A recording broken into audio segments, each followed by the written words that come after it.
What is the evidence for the Exodus? Dating early or dating late? What does Scripture say about this? What is the evidence outside of Scripture? And where should Christians land when thinking about this vital event in the Old Testament? Well, we have two scholars today who I am, to say absolutely thrilled to have on is an understatement because I've followed both of their works. We've got an archaeologist named Dr. Titus Kennedy. I believe this is the third time you've been on the show. Tom, Archaeology of Jesus, the Old Testament, the Exodus. You've taken a 15th century dating, which we'll discuss. And then David Falk, first time to the show, but I have been watching your stuff online. He takes a 13th century dating, is an Egyptologist. So we've got two eminently trained thinkers, first time they've interacted. Gentlemen, thanks for coming on and being willing to talk about this. Thank you. Yeah, it's great to be here. I'm looking forward to an engaging and informative conversation, hopefully for everybody. I think it will be. Yeah, for sure. So let's start with the biblical evidence where we land. And Titus, you take a 15th century view.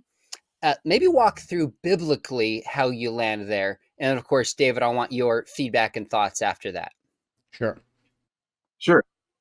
Yeah, so I would start with the standard passage in 1 Kings 6:1 that places the exit from Egypt in the 480th year, connecting to the time of Solomon's temple being built. So it's 479 years have elapsed. It's now the 480th year. So I would read that as a real number and calculate back from the time of Solomon's reign and the establishment of the temple. So we're looking at about 967 BC for the beginning of the temple, and going back to about 1446 BC, plus or minus there for that. Now, one of the reasons why I would take that as an actual number is because I think that it's indicating what we might call the Exodus era. So in Numbers 33, 38, they're still in the wilderness. They're near the end, and it talks about the 40th year after leaving Egypt. So I think that helps to establish a marker for how this might be written and communicating an actual sequence of years, sort of like era names that were given in other periods of ancient history. But not relying only on that, I would also look at Judges 11:26, where it's the time of Jephthah, and we are told that it's been about 300 years since the Israelites settled or showed up in the area of Canaan. Now, we don't know exactly when Jephthah was dated to, maybe 1100 BC. He's certainly a little bit before Saul, right? And Saul comes in about 1050 BC. So you add 300 years, you add 40 years for the wandering, you're getting pretty close again to 1440 BC for the Exodus. And then I would also look at 1 Chronicles 6:33 to 37, where we have a total of about 19 generations between the Exodus and Solomon, maybe 18 full generations and a half generation on each side, something like that. Now, this doesn't give us an exact figure of time, right? So we have to look at what were generations in the ancient world, and a variety of studies have put it somewhere between 22 to 28 years for a generation. If we looked at the midpoint, about 25 years times 19, that's 475 years, very close. We drop it a little bit lower, it might be closer to the 440th year, the Septuagint variant of the 1 Kings 6:1. Or, maybe it's slightly above and we're going slightly over 480 years. But that would be my basic take from the Old Testament. I might also point out that in the book of Acts, Luke also assigns 450 years to this large period of time that goes from about the Exodus to Samuel. Okay, so you're talking a New Testament passage, three different Old Testament passages, Judges, First Samuel, I believe you said, or Chronicles, and First Kings. Those numbers taken straight forward would converge on the 15th century. David, your thoughts? Well, my thoughts are that I have concerns with all the particular readings of those passages. In the case of 1 Kings 6:1, I'd like to ask Titus, does he take the census numbers of numbers 1, 2, and 25 literally? I do, except that I would take Eleph as chief or mighty warrior Wait, rather hold, than hold his it, hold it, thousand. hold it, hold it. That's an interpretation. How did you arrive there? How'd you get there? No, it's not an interpretation, it's a translation of Well, a word that's used wait. elsewhere. But it also has hundreds and fifties. Yes, so I would take the hundreds and fifties as hundreds and fifties. You take those as hundreds and fifties, but the others as the elephant as sort of tribes. As chief or mighty warrior. Okay. How did you arrive at that interpretation? Because if we extrapolated, no, excuse me, it looks like we froze for a second. If we extrapolated 600,000 plus fighting men, then we would get a population of Israelites anywhere between, say, 2 to 3 or so million. Mm-hmm. And that just seems way too big for the population of Egypt during the New Kingdom or Canaan during the Late Bronze Age. It doesn't seem to fit. And I mean, this is a whole other discussion. There are Okay, a lot of no. other It's things. this is actually on point.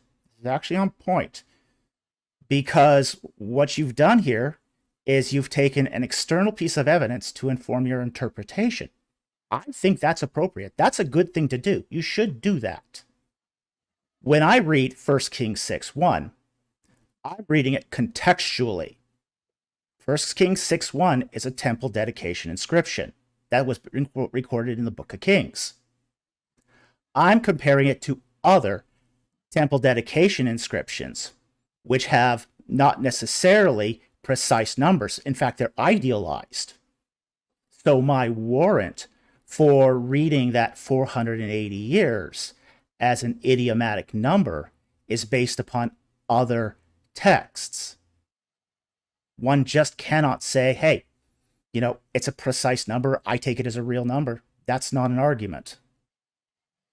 You need a warrant even for, say, a literal interpretation, such as what you've just presented here. Now, that's my issue with 1 Kings 6:1. When we go on to, say, Judges 11, I don't think that Jephthah is a reliable witness. So when he talks about, his speech to the king, or his letter to the king of Ammon, it has several factual errors in it. Like, for example, in Judges 11:24, he gets the name of the god of the Ammonites wrong. It should be Milcom, not Chemosh. He also gets the theological underpinning of that wrong, where he says, Chemosh gave you your land, as opposed to Yahweh giving land to the believer and the unbeliever alike. He also gets, in the very next verse, the history of Israel wrong, where it asks, does Balaam, son of Zippor, king of Moab, did he contend against Israel? Did he ever go to battle against them? It's a rhetorical question. The expected answer is no. But the factual answer is yes. He did go to war against Israel and lost. And then finally, that passage in verse 26 where it talks about the 300 years. Well, we're kind of neglectful of that verse, and we don't even read to the end. And it asks the question, why didn't you attempt to reclaim the lands that Israel had captured? Well, what do you think that they were doing in Judges chapter 10? Judges chapter 10 is about the Ammonites trying to seize the land back from the Israelites. So Jephthah here is not a reliable witness. He's not a reliable witness in the slightest. Then we move on to, say, 1 Chronicles 6:33 to 38. In this particular case, we're not even dealing with an absolute genealogy here. These people aren't related. Okay? Now, first of all, you've got a problem with your count. Your count's all wrong. Because the supposed 19 generations, the genealogy actually has 18. Starting from Korah to Haman. Korah is assumed to be contemporary with Moses, and every generation after Korah is a generation that grew up from the Exodus to the conquest. But that's not the case. Exodus chapter 6 tells us that the clans of Korah were Asaph and Asir. That means 4 generations after Korah were alive during the time of the Exodus. So you got to cut off 5 generations right there, just because of the narrative in Exodus 6. Furthermore, the last 8 generations, the generations from Zuf to Haman, they're a copy of 1 Samuel chapter 1, verse 1. And it's taken from the genealogy of Samuel. The problem here is that Samuel is an Ephraimite. He's not a Levite. This is a spliced genealogy. You have the genealogy beginning as a Levite's, and then it's spliced with Samuel's genealogy. This is like an honorary degree. This is to give the posterity of Samuel the fictitious pedigree so his descendants can still serve in the temple as singers. It's not a real genealogy. And because it's not a real genealogy, you cannot use it for chronological purposes. It's an honorary genealogy. And then finally, the Acts where you talk about the 450 years. That's going all the way back into Sinai. We're not even talking about what was the absolute length of, say, the sojourn. The sojourn is less than 350 years. Again, according to the genealogy of Moses in Exodus chapter 6. So, you can't just say, Numbers 33:48 is 40 years and say, oh, because of that, you can interpret all these as, say, the 480 years. Because again, this 40 years is an idiom. We see it in Canaanite literature. We see it in ancient Near Eastern literature, like the Moabite stone, where the king of Moab ascribes Omri a 40-year reign, where the biblical testimony tells us it was only 12. It's a common idiom. This is what we also find, say, throughout the Judges. After every judge, there's 40 years apiece, or at least many of them. It's not exactly 40 years. It's an idiom for an extended long period of time. Let's go back to 1 Kings 6. This is really helpful. I think we're coming at one of the distinctions is whether these are literal chronological numbers or the word you've used is idiom. In 1 Kings chapter 6, why should we take that more as a historical, actual 480 years, Titus? And then we'll move to the Jephthah passage and beyond. So can you give examples of temple dedication texts that you're comparing this one in 1 Kings 6:1 to as an interpretive? Sure, I'll give you 2 of them. The temple dedication inscription of Tukulti-Ninurta I, and the 400-year stela inscription of Seti I and Ramses II. Okay, and why aren't those using correct numbers? Well, in the case of the temple of Tukulti-Ninurta I, the Temple of Ishtar, it's off by about 20 years. It's a formulation of 60 times 12, 60 being the sexagesimal number of perfection, because of the base of the way the Mesopotamians did mathematics. Now, in the case of the 400-year stela, we know that because we've excavated that particular temple. That temple has been excavated. So we know how old that temple is. And it is 80 years off. It's 80 years too old, but even if you ascribe that to, say, a Hyksos king, well, then it's 50 years too late. So either way, you're off. Okay, so you're saying one's off by 20 years and one's off by about 50 years, which 50 to 80, depending on which way you're going. But yeah, very good. But if you look at the Tukulti-Ninurta text, I mean, we're going back and we're looking at the original building, supposedly 720 years before, and we've got all this mess of, are you going with the middle chronology or the short chronology? etc. So we may not be right. 700 Well, years the or middle 700 chronology is a years is very a close to fiction precise. anyway. I mean, if we get It's right certainly down to it, not the middle chronology is a fiction. Hold on, David. Let him lay let out me his finish. case. It's not half of the time. It's not 350 years, 360 years, 400 years even. And for the 400-year stele, I guess that how you interpret it, but in Betok's reports, it seems like he's putting the Temple of Seth around 1680 or 1700 BC. So if we're going from Seti, talking about 400 years of Seth worship, that seems very close to 400 years there too. Again, maybe it's not exactly right, but 350 years versus 400 years is much different than 200. Well, it's So if we're using idioms are just. I temple mean, here's the thing. dedication, Here's the thing with an idiom. It doesn't matter if it's exact or not. I mean, look. I mean, if we talk about the Moabite stone, you know, that's like 75% off. I mean, that's a huge gap from 12 to 40. If you want to go there, but that's a different genre, and that's in the 9th century BC. These other it's the two same texts are from idiom. the late Bronze It's the New Kingdom, same and idiom. it's a temple dedication. So we're talking about Moabites in the Iron Age.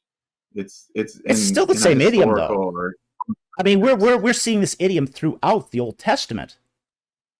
You know, this is not isolated to just say 1 Kings 6:1. We see this in Judges. We see this in other parts of the Exodus narrative, like, for example, you know, the breakdown of the age of Moses in 3 convenient groups of 40. Coincidence? yeah. I don't think 40 can so. be theologically significant and also a real number, though. Oh, it's theological significant, but a real number. It can be, right? It can be both. It doesn't have to be mutually exclusive. Well, it doesn't Yes, have to can be be. mutually exclusive, but it's one heck of a coincidence, don't you think? Yeah, sure, it's interesting, but So why does it have after the first 6 judges where we have 40 years of rest, that's a theological and accurate? we froze for a second? Sorry. Oh, we got you back. Keep going. Okay. Yeah, I'd like to make a comment on the Judges 11:26 also. Okay. So it's not Can we the hold just Ammonites. can I just a second before we get to the judges? I just want to make sure we've at least clarified the difference on First Kings. So it sounds like you take it as a straightforward number, Titus, but there might be some variance. It might be 450, might be 490. It's somewhat of an estimate, but meant to be close to a real number. David, you think it's an idiom, and it could be in principle 4,000 or 40 years. Mm-hmm. So that's really the difference how we're interpreting this passage. Now, Is that at least a fair summary? Is he actually saying that it is you know, plus or minus several years? Is he saying it's an approximate? I mean, Kennedy, are you saying it's an approximate, or are you saying it's No, exact? I'm not saying it's an approximate. I'm saying that at least the intention of it would be to get it correct. Okay, so you're And I saying think that the 480 years Hey, is absolutely, literally correct. Yeah, Okay. 479 years. Yeah, that would be my take if that's the correct variant. We've got the Septuagint also in there. Okay, so I think we've So highlighted. Okay, keep going. back to the Judges 11:26. So the Ammonites are not being addressed there. It's the Amorites. It's 2 totally different people. The Amorites were not local. They came in and What? swept in and conquered key places. You can read it earlier in chapter 11. Sihon, king of the Amorites.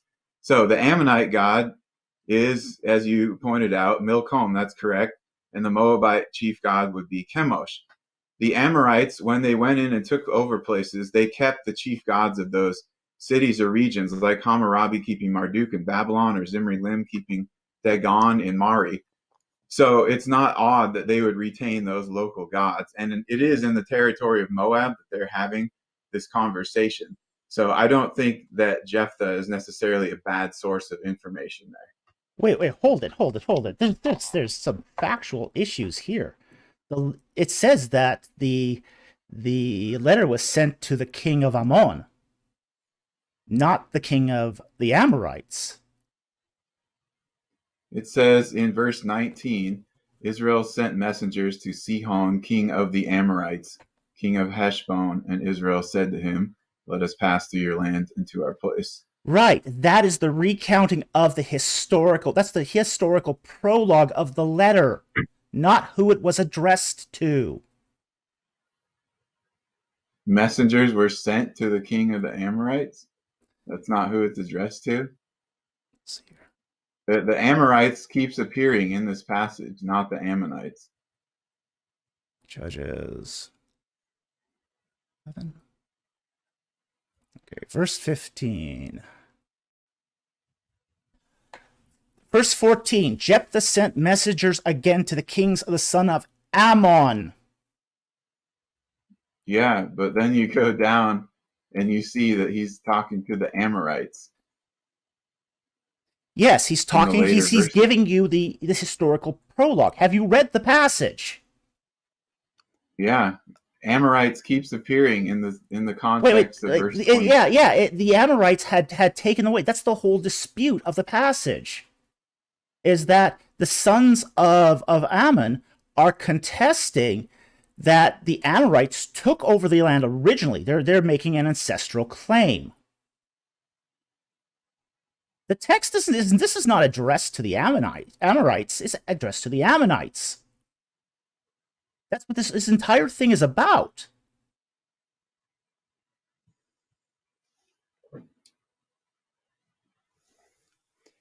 Is that All where right, we'll move on.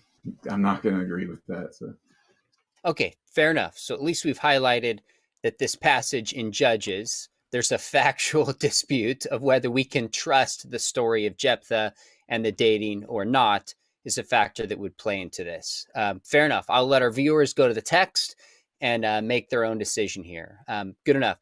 I kind of want to move to the extra biblical, but did we miss anything? There was still one passage left over. I believe you said in First Chronicles, when David, you said First Chronicles when it comes to the genealogy that's listed. That was one of the original passages that you mentioned there. Titus, do you want to weigh in on this one or move to the extra biblical?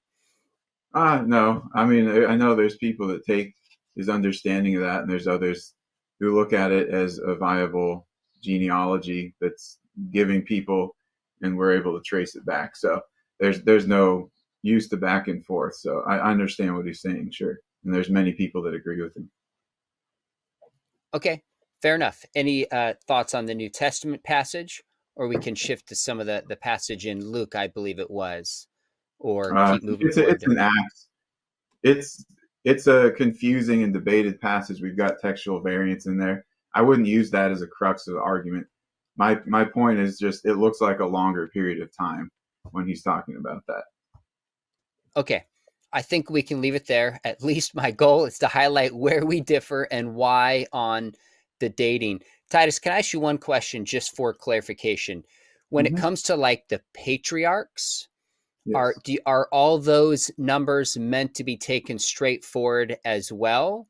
Or do you allow for some idioms or variants in the larger Pentateuch? I would take the numbers as they're stated when they're talking about people's ages or how many years they were in a certain place and so forth. So that would be my working methodology, unless there's something really obvious that I think we can't do that with. Okay. Obviously, we could debate that, but our goal here is clarity, so that helps us see kind of what's at stake. Super helpful, gentlemen. Let's shift from the biblical to the extra biblical. And I think what might be helpful is we talk about ancient Near East and Egyptian parallels. Titus, maybe walk through a couple parallels that you think are significant to when we would date. In fact, let's actually start with the Pharaoh as I think about it. That might be an interesting parallel, and then we can move to other ones. Why do you think the parallel, why do you think Pharaoh best parallels of the Exodus 15th century, Titus? I would actually prefer that David get to go here because this is really for him a big part of his argument, I think, connecting to Ramses. So let him kick that off and explain to us more why he takes the 13th century BC view and connecting to that. Sure. Okay. Well, where I start is with the Bible, and that the Israelites settled in the land of Goshen, which it also identifies as the land of Ramses. Now, the land of Ramses is identified in Egyptian texts as the area surrounding the city of Avaris. So that's Goshen. Archaeologically, we find a constant occupation of a Semitic site there at Avaris from the Second Intermediate Period all the way through to mid Dynasty 19. So that would be that mid Dynasty 19, which is the reign of Ramses II, is our after which date for the Exodus. So, which is with the exception of Ramses, is roughly 1288. Then we have the Merneptah Stela, which identifies the Israelites being in Canaan. That dates to the 5th regnal year of Merneptah, so around 1217. We can then narrow this down with the death of Ramses II's firstborn, which happens in his 25th regnal year. So the Exodus is approximately 1265 BC, roughly again the 25th year of Ramses II. Roughly 40 years later, we have the Israelites entering into the land of Canaan. We have the destruction at Jericho. There's 2 destruction layers there. You have Kathleen Kenyon's 1550 BC date, followed by constant occupation, and then Garstang's middle building, late bronze destruction. At Hatzor, you've got 2 destruction layers. You've got a 1500 destruction layer, middle bronze 2B, followed by constant occupation, and then a destruction in the late bronze. If we are to again contend that these 2 destructions happen in one lifetime, i.e. the lifetime of Joshua, there's only one set of layers that match it, which is the late bronze 2 destruction layers. And that's, again, in the late 13th century. You also have the altar site at Mount Ebal, which is undoubtedly a late bronze, early Iron Age occupation site, and then followed by an explosion of Israelite settlements in the late 13th, early 12th century. And basically everyone across the board agrees these are Israelite settlements, including Bill Deaver, Israel Finkelstein, minimalists, maximalists alike. They all agree these are Israelite sites. So if you take that together, you have to then come to the conclusion that the king of the Exodus was Ramses II. Okay, biblical and extra biblical case. Titus, your thoughts or questions for David?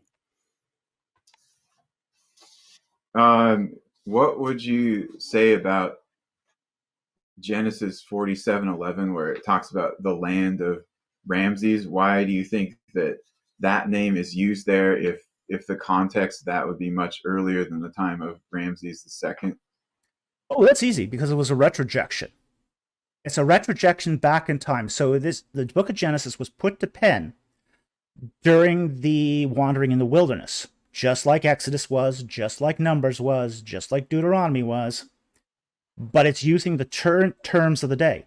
We also find the term Pharaoh in the book of Genesis. And there's no doubt that that's a term that didn't exist prior to Tutmosis III. So that's a retrojective term also. We've got lots of retrojective terms in the book of Genesis. The land of Ramses is just one more retrojective term. So what would you say, though, to those who would argue that Ramses in Exodus is scribal updating, like we see in a variety of other places in the Old Testament? I think it is conceivable. It's possible. I don't think it is plausible. Because the reason why is because we have a lot of 19th dynasty toponyms in the book of Exodus. We have to also understand, too, that these toponyms are specific to Dynasty 19. They're either places that were built during the reigns of Seti I or Ramses II, renamed during the reigns of Seti I or Ramses II, or extant during the reigns of Seti the First or Ramses the Second. How much updating do you want to do to the text? That's going to be a critical issue. I'm not necessarily in that camp. I just see that it's done other places in the Old Testament where often it's quite clear where they've done it. Okay. I don't know if they've done it. Curious then, if you're not in that camp, why did you bring up the objection? Oh, I simply wanted to know what if you looked at that in the same way in the Genesis passage. No, I don't see. Look at that like that. I don't believe in redaction criticism. Okay. All right. Yeah. Thanks for clarifying. I would probably be similar take on that, and at least on that concept. So, in terms of the Ramses name, I might ask, why does it have to be associated with Ramses II specifically? Now, I know that you laid out your reasons that revolve around the historical and archaeological material that would position it in that. But aside from that, what might you say about the name Ramses in the text of Exodus being associated with Ramses II? Well, that's because we have it attested extra-biblically. In Papyrus Anastasi 3, where it names P. Ramses, it uses the full titulary of Ramses II. P. Usur Ma'a Re Setepen Re Ramses Meriamun. Okay, it's just laid out there. There's no question that the city of Ramses is identified with Ramses II. And we can go there archaeologically too, because the site of Ramses has been surveyed with ground penetrating radar and cesium magnetometry to show that the earliest foundations were basically a royal residence of Seti I, and then Ramses turns it into a capital city. Mm-hmm. Isn't in Anastasi 3 also, though, they attribute the founding of the city to Ra? No. Really? I recall reading that. Of course, it's a legendary type of thing. We see that in other places like Babylon with Marduk and Tyre with Melkart. Now, what about, we don't have the P component in front of Ramses there, like we do with Pithom, or like we do with the name of the Egyptian city. Could that not be significant? No, because we do find it in other places where, even in Egyptian texts, it is done. I mean, even in Papyrus Anastasi 3, it calls the city of Ramses without the P. And why couldn't that name? So the fact is that the P is not significant. The P is just not significant. Why couldn't that name have been in existence earlier? Because we do have the name Ramses, at least for personal names, appearing back in the 16th century BC, for example. So it's not like it was a new name in the 19th dynasty. Oh, it's a very new name. It begins with Ramses I. Ronkus Personamen. Really? Yeah, oh sure, absolutely. You don't find it prior to that. Ramos, son of Amos the First, and Ramos, father of Sen. Oh, Ramos. Oh, that's different. What does Ramos mean? Doesn't it mean born of Ra? Yes. What does Ramses mean? Oh, we froze again, sorry. What does Ramses mean? Born of Ra. No, it doesn't. It does not mean that. Ramses means Ra begotten him. It's got a pronoun in it that you don't find in Ramosa. It's very distinct. This is why we have two S's in Ramses and one S in Ramosa. And the Bible preserves that second S. That second S that pronoun does not appear in the name Ramses until the 13th dynasty. It does not appear in any civil or personal documents prior to that time. And you can go to Ronka to look that up. Okay. We'll We'll do that. All right. So that would be your chronological placement, your general reasons then. Uh, Sean, would this be a good time for me to put forth what I think would be the Pharaoh, the Exodus, and some of the basic reasons for that? Yeah, I think that's a great idea. Okay, sure. So if it occurred in the 15th century, and we discussed the reasons for that viewpoint, then I believe it would fall into the reign of Amenhotep II. Now, in the Bible, of course, it doesn't name the Exodus Pharaoh anywhere, right? It doesn't name it anywhere in the Old Testament, doesn't name him anywhere in the New Testament, just gives his title. But we do have one ancient text that does give us a clue about this, and this is Manetho, who was an Egyptian priest historian living in the 4th and 3rd century BC, and we only have fragments of what he wrote, but he does talk about a sort of Hebrew exodus, an Israelite sort of departure from Egypt, and the pharaoh that he names associated with that is Amenephis or Amenhotep. Now he doesn't specify which one of those, so we can't say 100% he's attributing it to this, but there aren't too many Amenhoteps. So what about Amenhotep II might I look at and see, okay, there look like there's some circumstantial connections here, or maybe there's some requirements of the biblical text. So first of all, I would go to the story, the narrative in Exodus, and you see how Moses kills the Egyptian, and then he flees into the wilderness, and it says that he's there for 40 years, and then God tells him that the Pharaoh, the man seeking your life, has died. You can go back now. So he goes back, and then this is when he starts having the conversations with the relatively new Pharaoh.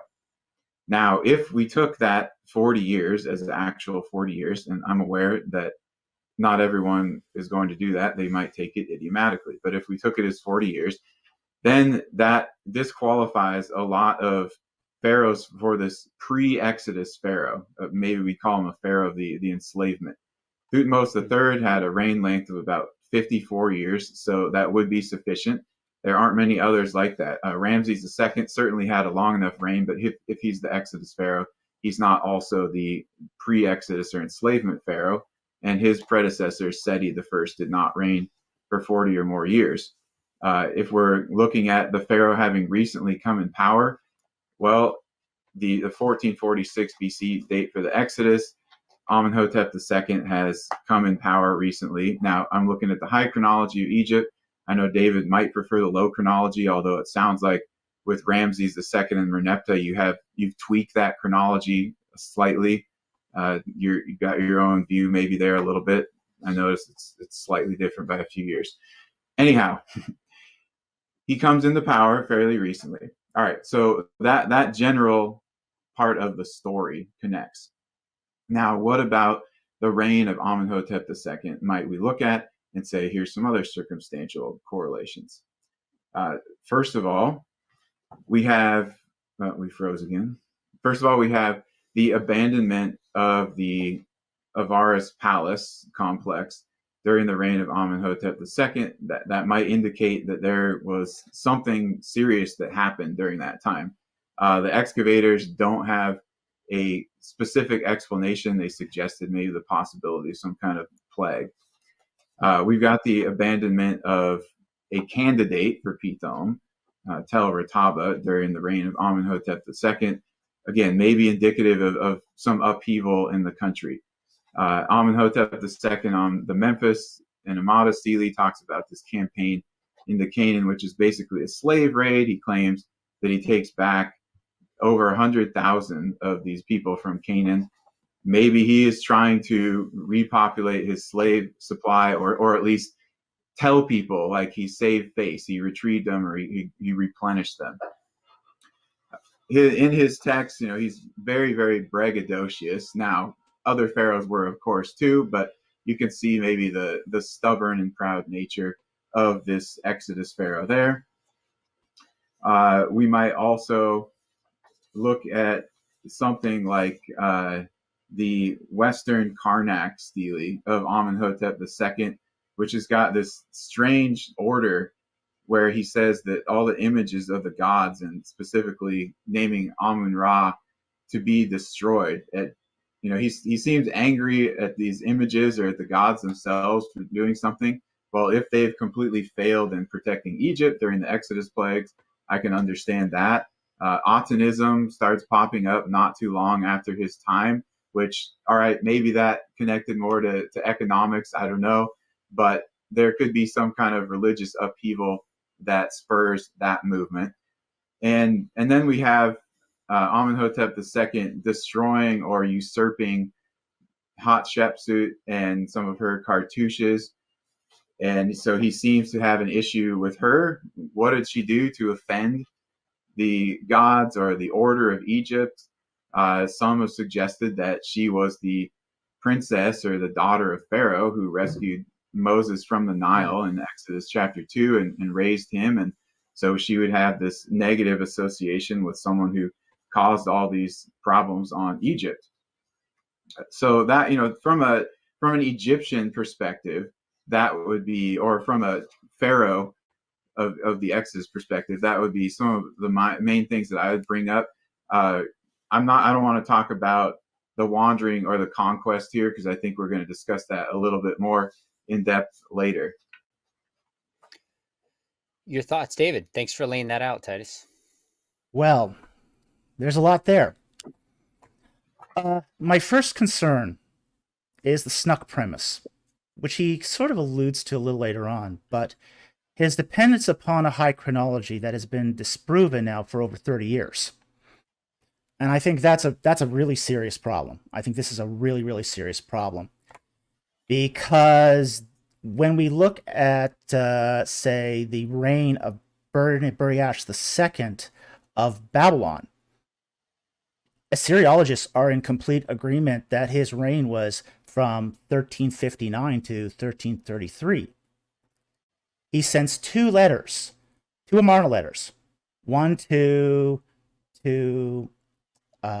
Amenhotep III, one to King Tut.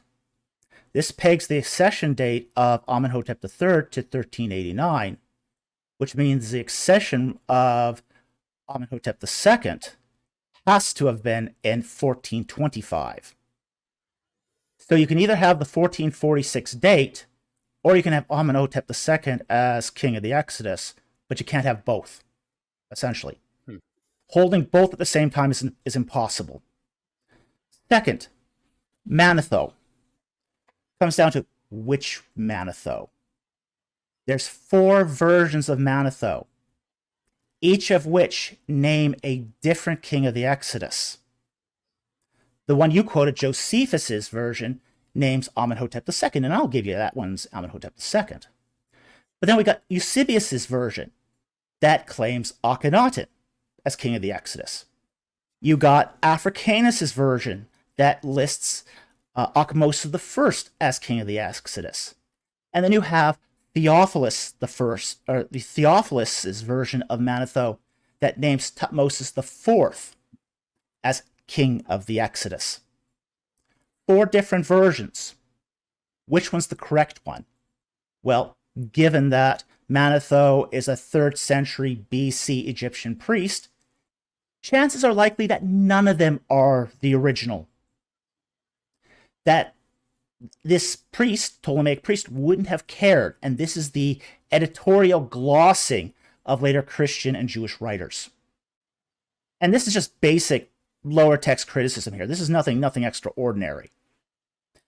Also, your use of the 40-year criteria for Amenhotep II's predecessor, I think lacks biblical warrant. You're using Exodus 4:19 to say that, hey, Moses, go back, the Pharaoh is dead. But that's not what the text says. The text says that all the men that wanted your life are dead. Men, plural. Because of that phrasing, the Pharaoh, predecessor of the Exodus Pharaoh, did not have to be the last man standing. It could have been a powerful vizier, a general, a powerful courtier. It could have been all sorts of other people. The text does not say Pharaoh here, and that's really, really important. And it uses the plural of man. So it is true that many people wanted Moses dead, not just one. Your citing of the abandonment of the palace at Avaris is not actually indicative of a greater abandonment.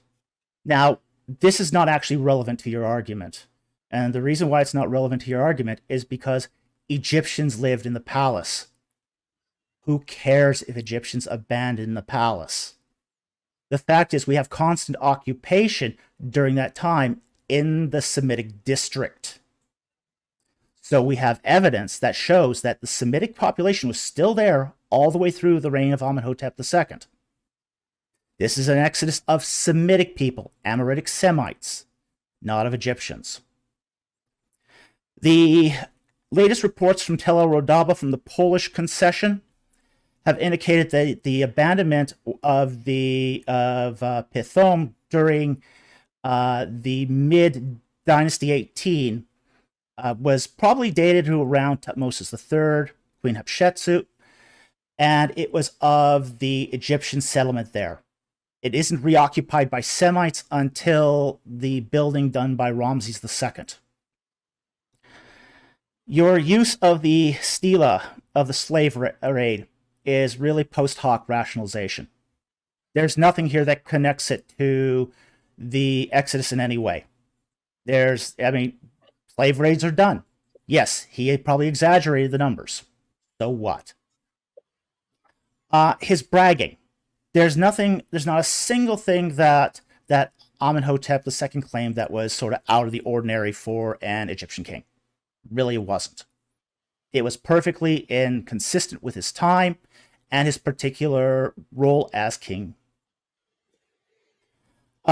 Your citation of the Western Karnak stele were images of the gods were destroyed. Now, there's nothing in the text that says that he did this out of anger. He just said that the images were destroyed. The king had the prerogative to destroy the images of temples. We've seen this before. Amenhotep III destroys all the images at Luxor Temple, including the temple itself. He raises the whole thing to the ground just to move it 90 degrees so it faced Karnak. The reason why a king could destroy an image or a temple was to build a new, greater one. Not uncommon. This happened in ancient Egypt. Again, your use of appeal to Akhenaten here that, turmoil might happen that allowed that. Well, maybe. But you're talking here 50 plus years after Amenhotep II. There's two long, stable reigns between Amenhotep II and Akhenaten. So that's straining the gnat. That really is straining the gnat. And then, finally, Amenhotep II usurping the cartouches of Hatshepsut. Well, kings did this all the time. This is one of the reasons why Ramses II carves his cartouches so deep so people couldn't do this. Because he did this. He usurped other people's cartouches. Everybody did. You take a beautiful piece of monument like a Middle Kingdom beautiful Sphinx, drag it to Karnak Temple, you carve your own cartouche over top of it. And if you can't carve over top of it, you carve beside it. So this is common in Egypt. There's nothing significant here that would point to. So I think that my overall concern here with your identification of Amenhotep II as king of the Exodus is that not only is it an impossible position, it also lacks the biblical and evidential warrant to make the claim.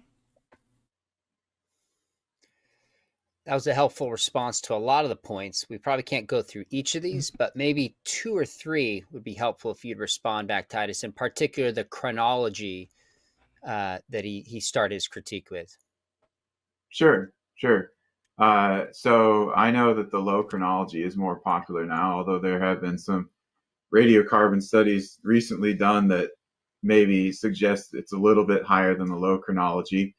I don't have a huge problem with using the low chronology or something close to that if it's really shown definitively, but there's still a lot of argument. However, as we talked about earlier in the First Kings 6:1 passage, there's also this variant of the 440th year. If that ended up being correct, then that chronological shift wouldn't really have an effect. We would still be falling into the reign of Amenhotep II. So until there's really some more definitive material on the chronology, I'm leaving that as more of an open question.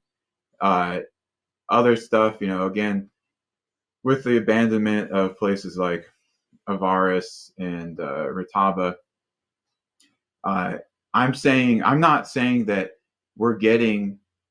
I'm not looking for a complete abandonment of every city and saying that's reflective of the Exodus. I'm looking for upheaval in the country, and specifically maybe something targeted at the Pharaoh that caused the reaction. Now, there haven't been enough excavations at Tel El Daba to really tell us what's going on with the Semitic town, so to speak, during the rest of the 18th dynasty.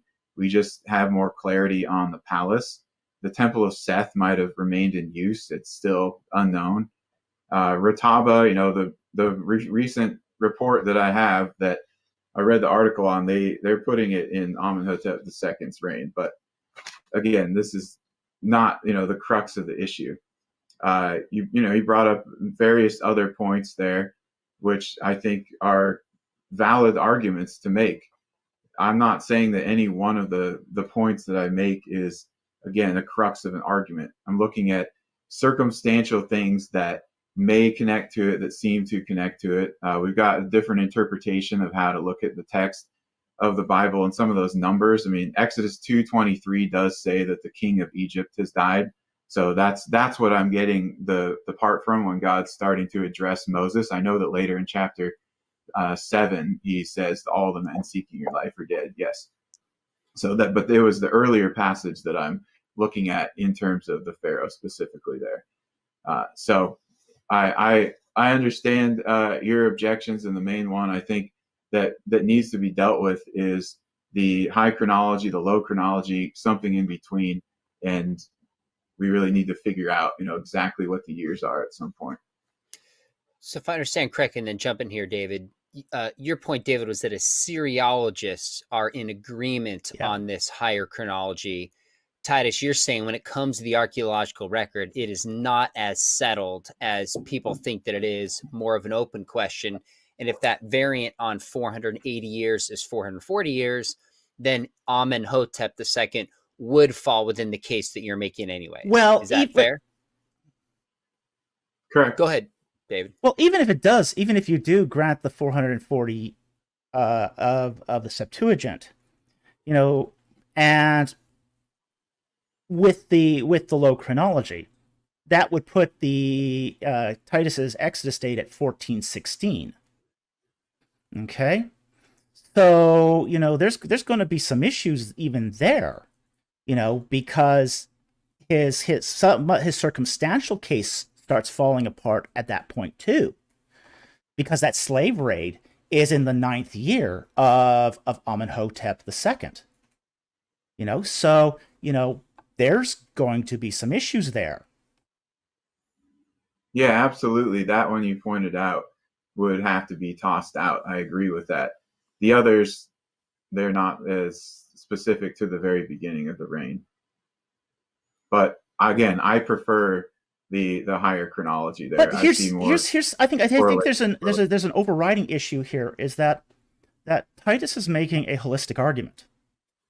He's making a holistic argument, which is that you gather a whole bunch of various items, and then you say that taken all together, the sum of the items is greater than each individual item. And I think that's problematic from an evidentiary level. An argument is only as good as its premises. If the premises all fall apart, the holistic argument has to fall apart also.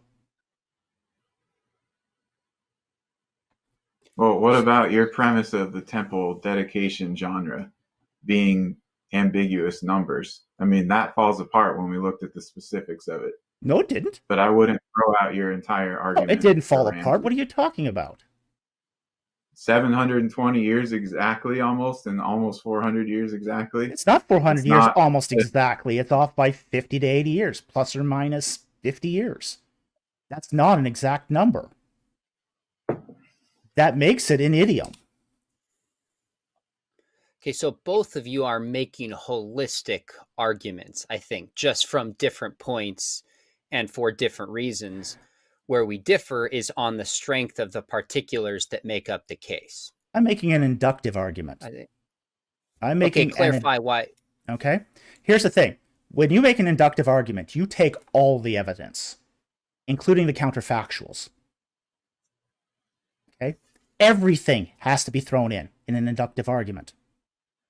So you weigh the good and the bad. What's in your favor? What isn't in your favor? You have to take a broad approach. You just can't cherry pick the data. You can't just take confirmation bias here and then say, hey, it works. That's the problem with holistic arguments, is they do tend to veer towards confirmation bias. You know, picking what proves your case, but what doesn't prove your case is ignored. An inductive argument, you have to include the counterfactuals too. Let's get back to the archaeology of some of these cities, specifically Okay. Avaris and Ramses. And David, can you reiterate just some of the basics of the archaeology at Ramses, Kantir, Tel El Daba that you see as correlating with Ramses II in Exodus? Okay. Tel El Daba is the city of Avaris. It was begun in the 11th dynasty. It was conquered by Akhmos I at the beginning of Dynasty 18, at which point it was still a Semitic city right up through until mid-Dynasty 19. Early in Dynasty 19, the city of Pi-Ramses was begun on the site of Kantir. These are two sites that are separated by 2 kilometers. Once the city of Avaris was abandoned mid-Dynasty 19, the port called Peru-Nefer remained in operation until roughly Dynasty 20, in which case both the port and the city of Pi-Ramses were abandoned. So that's it in a nutshell. All right, so Tel El Daba was actually founded in the 12th dynasty, not the 11th. Well, But it's in the 11th. Yeah, it was founded in the 11th, but go on. Not according to Bitak and his team's reports. We have an agrarian settlement there in the 11th dynasty, but go on. So my main question was connecting to not just the establishment of the city, but what do you see as some kind of abandonment or exodus connected evidence in the archaeology of Kantir?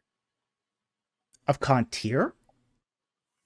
Yeah, of Pi-Ramses, yes. Pi-Ramses was abandoned at the end of Dynasty 20, when the capital was moved to Tanis. Yes. All right. Sorry. Then I misunderstood because I thought you were saying something about an abandonment there during the reign of Ramses II. That was Tel El Daba. That was Avaris that was abandoned. What's the evidence of it being abandoned? It was turned into a cemetery. The city was turned into a cemetery for Pi-Ramses. So essentially, it was the whole site was turned into a cemetery except the port. So you're saying that those 19th dynasty Asiatic burials there, that's the abandonment of Avaris? I'm saying that the 19th dynasty Asiatic burials, and I don't know what you mean by 19th dynasty Asiatic burials, because we have mostly evidence of Egyptian burials in the 19th dynasty. The Asiatic burials are 18th dynasty. Well, we have those sheep and goat and 2 dog and 2 bull burials that are 18th dynasty, but the 19th dynasty ones I'm referring to are things like those slipper mask ceramic sarcophagi like we see in southwest Canaan, also infant jar burials, and then instances where the deceased Well, is here's the holding a thing. scarab Here's the in their thing. hand. There, So you're not getting full. Hang on, David. Let him finish. Sorry. sorry, those are the Asiatic Canaanite type burials in the Mm-hmm. 19th dynasty there that I was But they're not referring to. 19th dynasty. Well, They might Betox says might be not. or they might be early 19th dynasty, but they're not mid 19th dynasty. Because you All do right, I have some haven't. overlap between the two cities in the early 19th dynasty during the reign of Seti I. But here's the thing: agricultural leveling has destroyed all the tombs. So what you're saying can't be possible because of the agricultural leveling. We only know that there are Egyptian burials there because we get fragments of Egyptian pottery, fragments of Egyptian sarcophagi, Egyptian burial goods. That's what we find at Paramses mid-dynasty 19, or sorry, at Avaris. Okay. So your I'm complete seeing- burials have to be before that mid-dynasty abandonment. They have to be before, if they are, say, a complete Semitic burial. Because agricultural leveling has even demolished most of the Palace of Horemheb. And he's definitely Dynasty 18. Mm-hmm. Right. There's certainly difficulties with the archaeology there because of all that and the amount of material that's recovered. Titus, maybe lay out for me some of these cities. Ramses, you said Heliopolis, Pithom, if I said it correctly. Mm-hmm. What problems you think this potentially raises for a 13th century dating, and or why you think it points towards a 15th century dating? What's your conclusions about the archaeology on these sites? I don't actually see any necessary problem with the archaeology of those sites for the 13th century. Nothing that would disqualify it, so to speak, because it's not as if the text tells us that these cities were, completely abandoned, or they weren't, or something happened. We just know the Israelites lived there and then they left, and they weren't the only people living there. There were Egyptians there. There were other Semites there. So we're not just going to get a completely gone total city type of a thing. So I wouldn't say that I'd pick anything out at the 13th century because it's got habitation there. Both, Ramses and this candidate for Pithom does. I would just say that the 15th century has some viable evidence too. And, we already talked about the evidence at Avaris for the 18th dynasty, habitation there, and then, of course, the abandonment of the palace in Amenhotep II's time. And I mentioned Rataba also, which is a candidate for Pithom. Heliopolis I only brought up because it appears in the Septuagint of Exodus 1:11, and so maybe it's preserving the original writing, that text. It's a variant. We don't know for sure. But Heliopolis is an interesting case. We do have a lot of public building or state building projects done there during the time of Thutmose III, who I would suggest is this pre-Exodus pharaoh, this enslavement pharaoh. And so, I don't know if Israelites built there at that time or not, because we don't have any Egyptian text that tells us that. It doesn't ever specify Israelites built this thing. They didn't get to that level of talking about tribes. But it does connect. It's not contradicting the idea that there's building being done at these cities during this, pre-15th century Exodus time.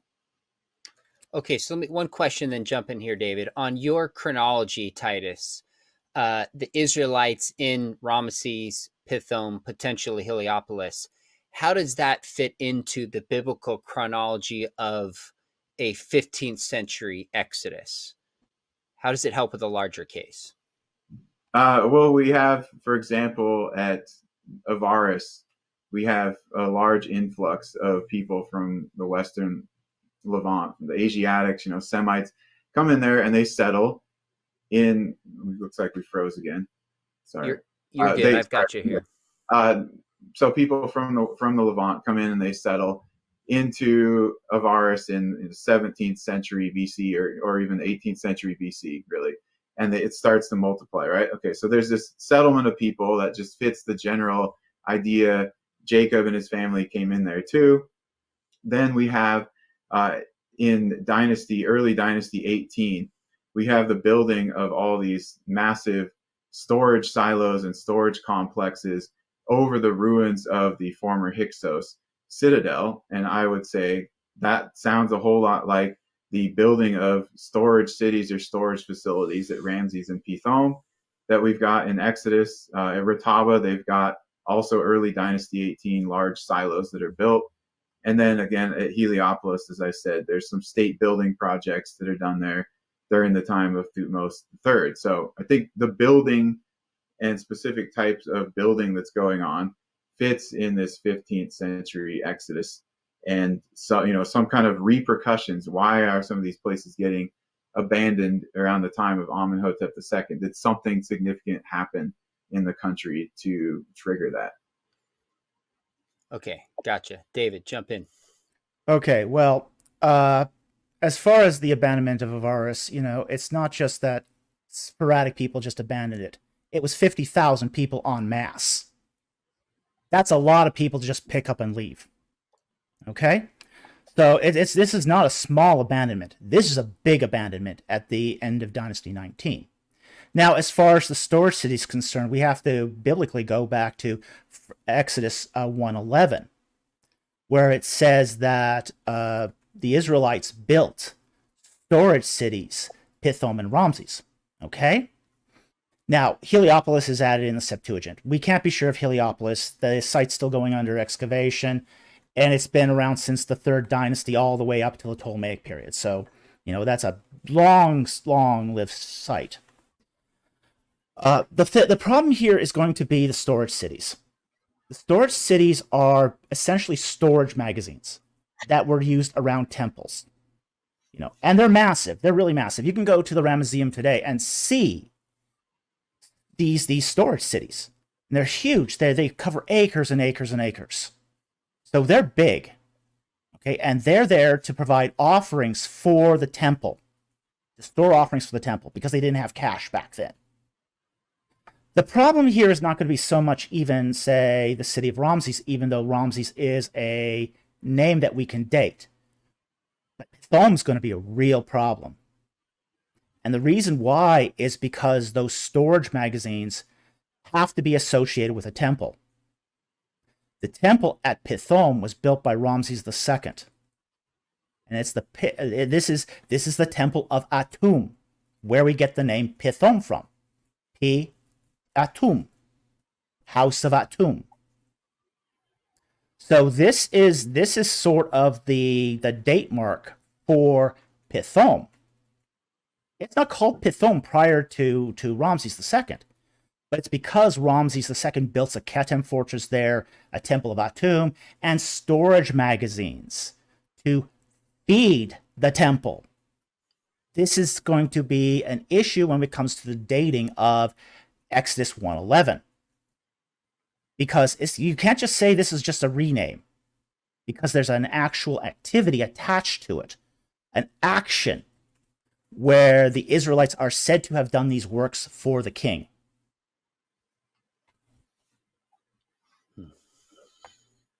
All right. We're getting close on time. I mean, I have little remarks that I might say, but maybe we can look at some of the things in Canaan and the conquest before we run out of time, because I haven't really gotten to say anything about that yet. Okay, let's do that. That sounds good. Sure. So David brought up his view early on, as he's attributing some 13th century BC destruction, like at Hatzor, and then he mentioned something at Jericho first. I'll start with Hatzor. Certainly there is that 13th century destruction at Hatzor. There's that late Bronze 2B destruction that targeted several aspects of the city, including gates and temples and the palace. And, there's mutilation of statues, and I would certainly attribute that to the Israelites. It's, conventionally dated around 1210 BC, something like that. So it's pretty close to where he's saying Merneptah comes in and attacks the Israelites right when they arrive in Canaan. But I would say that that is Judges 4 and 5 with Deborah and Barak, the second kind of destruction in this Joshua Judges era. Earlier, we have in Stratum 15 in the Acropolis and Stratum 2 in the lower city, we have another Late Bronze 1 fire destruction of the entire city, including, of course, all the gates, the temples, the palace or ceremonial palace, however you interpret that. And I would say that massive fire destruction then is attributed to the Joshua conquest there at the end of Late Bronze 1. Now, Jericho, of course, there's lots of debates over Jericho in terms of the chronology. Kathleen Kenyon's reports, although I disagree with some of her things, she did a lot to help, I think, clarify the manner of destruction of that city. And she talks about there's a walled city, and then the city walls of mud brick fall down, and they actually fell down in front of the stone retaining wall. And it sort of forms this ramp that you could walk up into the city. But subsequent to that, the attackers burned the entire city, including all these massive jars full of grain that rather than, attack before harvest or looting it, they just decided to destroy it. It's kind of weird, but all that stuff matches up with the manner of destruction in Joshua. So really the major issue is, do you take her 1550 BC date, or do you take the later Italian-Palestinian excavations 1500 BC terminal date at the end of MB3, or do you take Garstang's date at the end of LB1 for 1400 BC? And I would go with Garstang's LB1 and 1400 BC because of mainly some of the pottery and the scarabs. Mainly some of the pottery and the scarabs. So we've got chocolate on white ware, for instance, which newer studies of this show it's an LB1, about 1500 to 1400 primarily type of pottery. But there's also Cypriot bichrome, which, Kenyon claimed that she didn't find this stuff, but she just took her conclusions and didn't actually publish her excavation reports. They didn't come out until after her death. You can look through them now. There's a lot of examples of Cypriot and imitation ware. So there, and then the scarabs, right? There's nearly a continuous sequence of scarabs that are found there until Amenhotep III. He's the latest one. And I would say he is the pharaoh in power during the conquest. And chronologically, it lines up, 40 years after the Exodus, 40 years after Amenhotep's things that we discussed earlier. We also find an Amenhotep III scarab in a destruction layer at Jericho and Gezer and so forth. But to the comments about the middle building, that's not a city. It's a residence. It's a large building. It's not a walled city, so that doesn't fit with Jericho. And it was only there in the 14th century in LB2A and then abandoned. So I think it's really difficult to connect that to the fall of Jericho's walls and a fire destruction over the city. That would kind of be in a nutshell what we're talking about with some of the conquest. So simply put, you've got an Exodus about 1446. They wander 40 years. Early 1400s is then when you have the conquest you did with Garstang, supported by some of the archaeological pieces that you laid out. David, your thoughts? Okay, let's start with Hatzor. He really only brings up one point about Hatzor, which is the destruction in Stratum 2. Really, it is at the end of Stratum 3, the beginning of Stratum 2. So it's not really considered part of Stratum 2, it's considered part of Stratum 3. And all the archaeological reports for Hatzor state this. So essentially not excavated there. You're wrong on this. Well, Hesse seems to disagree with you then. And so does Yadin. No, Yadin's reports say that, and so do the renewed She's quoting Yadin here in his 1975 article, or is his book. He's basically saying Stratum 3. Stratum 3 to Stratum 2 is where the destruction layer is taking place. You may have excavated there, but you obviously haven't read the reports. Stratum 2, as you just said. Mm-hmm. Stratum 2, as you just said. And I said Stratum 3 to Stratum 2. Well, he talks about destruction. That destruction layer is at the end of a stratum. That destruction layer is at the end of the Middle Bronze 2B period. You don't begin a period with a destruction. You end a period with a destruction. That's why the destruction layer is attached to Stratum 3, not the beginning of stratum 2. You This is and just the this is period based basic on archaeology. association. Okay, let's How many let's move places on. are you- Let's move on to Jericho Hang I here. don't think you got archaeology, man. I've excavated way more than you in directed projects. Okay, doesn't mean you can read a research report. Okay, next. All right, let's move on to Jericho. Go Okay, ahead. let's go on to Jericho now. The most recent reports are by Lorenzo Nigro of the still Israel-Palestinian expedition. Now, what he attributes here to the walls falling down and creating that sort of enrisement there is actually has been now determined to be a ramp for battering rams. Okay, so those are not the walls falling outward. That is an attempt by some invader to build a ramp for a battering ram. Okay, and that comes directly out of Lorenzo Nigro's 2020 report. Second of all, the presence of the bichromeware indicating of late Bronze 1, we now know that is part of a constant occupation at Jericho that began in late Bronze 1 and continued all the way through to the end of late Bronze 2A. We have, and while he sort of dismisses the middle building, we also know that the entire periphery of the site had a mud brick late Bronze wall.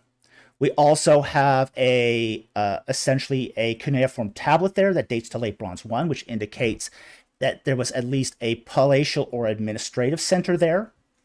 And the reason why we don't find more extensive ruins there in the late Bronze was because the whole site was leveled for rebuilding during the early Iron Age, Roman, and Byzantine periods. And we can even find evidence of this in the Bible. 1 Kings 6:1 says that, sorry, not 6:1, 1 Kings 16:34, I believe. Hiel the Bethelite basically lays out the foundation, levels the foundation of Jericho to rebuild upon it. So we even see this in the Bible. It's there in the Bible. As far as there being no walled city in late Bronze 2A, that's pretty much old news. That's old reports. The latest reports basically say that there was constant occupation there. And frankly, this explains the presence of the scarabs. This explains the presence of the bichromeware, at least and the occupation of the city there until, including the cemeteries. You can't have a late Bronze town without a late Bronze cemetery without a late Bronze town.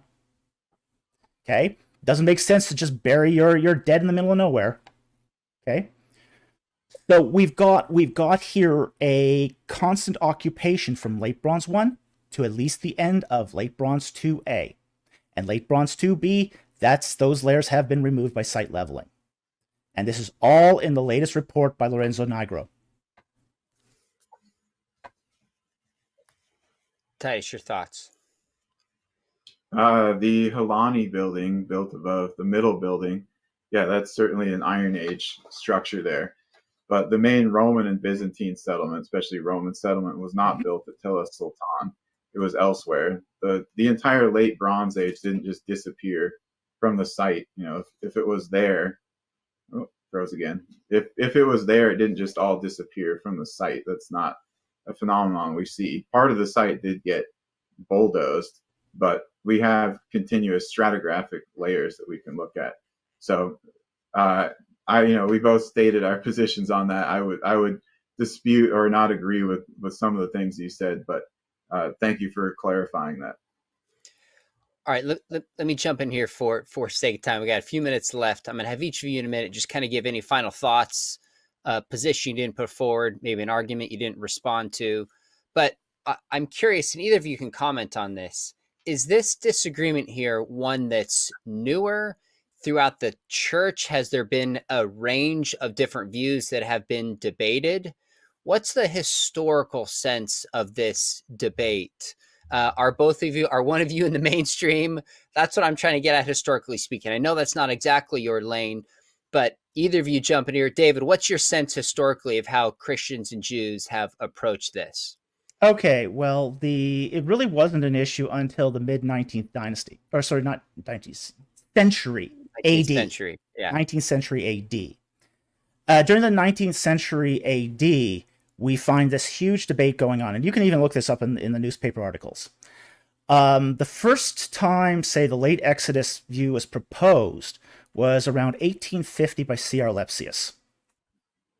And it became the predominant sort of theory in Jewish and Christian circles until 1906, when James Orr said, hey, the Ramses view is the traditional view, but I've got this new view, which basically takes the 1 Kings 6:1 and correlates it to Amenhotep II.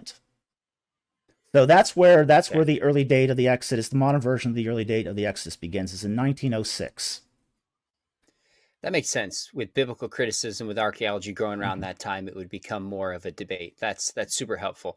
All right, for sake of time, I'd love to hear. Let me ask you this, Titus. One more, and then I'll give you your final thoughts. Where do you see debates or discussions on this headed? What work still needs to be done? That we're going to continue along. I think we're going to continue along in the same discussion, because textually, I don't think people are going to come to an agreement. It's an issue of your foundational hermeneutics. So really, it's going to be what continues to be found archaeologically, and does it look like it's supporting or contradicting one or the other view, or maybe even something in between. And I think that eventually we'll come up with a really clear answer. And so I really hope that we continue finding material that clarifies this for everybody. That's great. All right, let's get just some final thoughts. If there's a point that you want to make, Dr. Falk, maybe a response you didn't give out there, or a piece that advances a 13th century Exodus.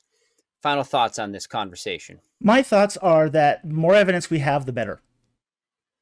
And take it all, good, bad, the ugly. My belief is that we have to hold to the importance of Scripture, take Scripture seriously. It's an important historical source. I believe in a historical exodus. I think there's good evidence for a historical exodus. And I think that our reading of the Bible has to be in concord with history itself. And I think this is a matter of inerrancy.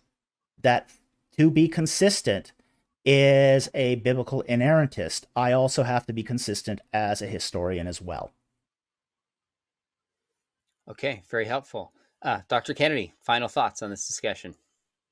Oh, I think it was really an informative and helpful discussion. I think that for everybody watching it, they're going to learn a lot more about two, variants of what might be two of the main views, and hopefully educate themselves and maybe figure out, which they think is more plausible, or wait until some additional evidence comes in.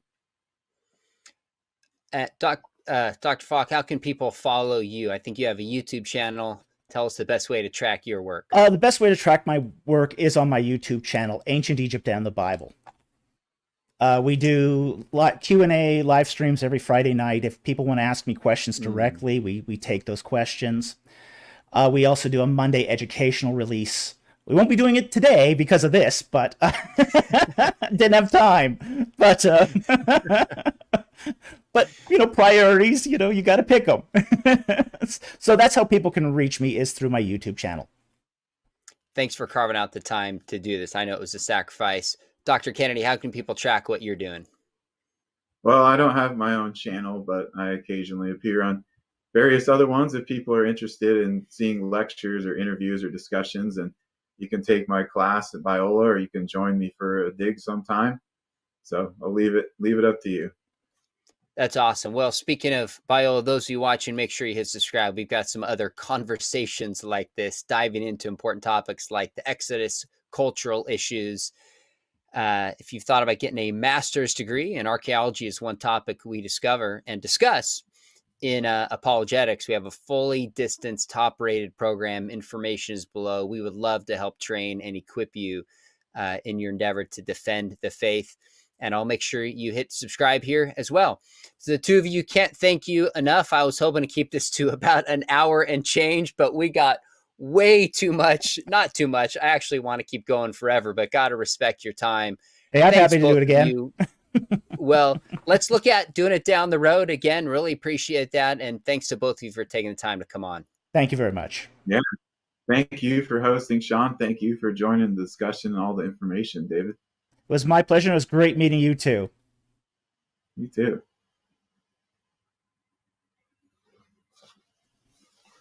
All right. You Awesome. guys are good. We got it. Got a great Awesome. recording. Don't worry about those freezing things. I'll slightly edit that out. That was minor. Yeah. Sorry. I don't know why that happened, but no worries at all. That's small. I think this was super helpful. I think it's next week.